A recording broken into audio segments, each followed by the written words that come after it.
तीन बिसेहु लखन बोले मृदबाणी ओह मुनीस महाभटमानी। लक्ष्मण जी परशुराम जी से मधुरवाणी में कहते हैं कि तुम अपने आप को बहुत बड़ा योद्धा समझते हो।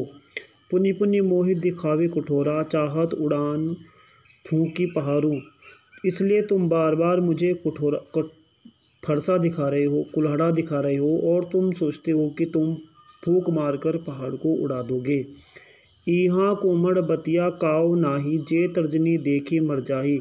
लक्ष्मण जी परशुराम जी से कहते हैं कि मैं कोई छुई मुई का पौधा नहीं हूँ जो तुम्हारे छूने मात्र से ही मर जाऊँगा। देखी कुठार सरारन बाना, मैं कुछ कहे सी सहित अभिमाना। लक्ष्मण जी परशुराम जी से कहते हैं कि मैं जो कुछ भी कह रहा हूँ तुम्हारे कुल्हाड़े और तुम्हारे अभिमान को देखकर ही कह रहा हूँ। भृंग सुत समझी जाने बिलोकी, जो कुछ कहो सहा रिस रोकी। तुम एक मुनि हो, तुम एक ऋषि हो, इसलिए जो कुछ भी तुम कह रहे हो इसलिए मैं उसे सहन कर रहा हूँ।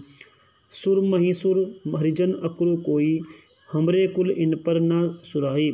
लक्ष्मण जी परशुराम जी से कहते हैं कि हमारे कुल में देवता, भगवान के भक्तों और गायों पर अत्याचार नहीं किया जाता है। बंधे पाप अपरक्रोति हारे, मारुत पाप अरि तुम्हारे। लक्ष्मण जी परशुराम जी से कहते हैं कि अगर इनसे हार जाते हैं तो अपमान होता है और अगर इन्हें मार देते हैं तो पाप लगता है।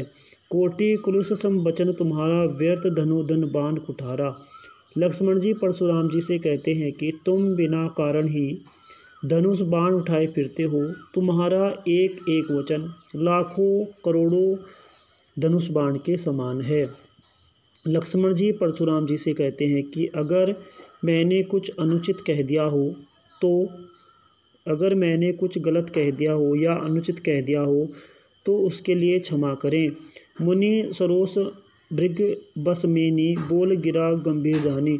लक्ष्मण की बातों को सुनकर परशुराम जी धीर गंभीर हो जाते हैं। धन्यवाद।